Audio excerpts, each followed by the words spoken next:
Hey guys, in this video I will show you how to fix Steam tools not working. Alright, let's begin. First, fully close Steam and ensure it is not running in the background by checking the system tray or ending it in Task Manager. Next, launch Steam as an administrator, which often resolves issues with tools like Steamworks, SDKs, or servers. Now, click the Steam icon, go to Settings, then Downloads, and select Clear Download Cache. Steam will restart and refresh any corrupted data. After that, open your library, switch to Tools, and locate the specific tool causing problems.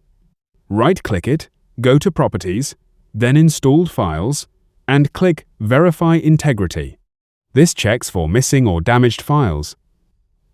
If the issue continues, return to Settings, open Storage, and confirm the tool is installed on a drive with enough space and correct permissions.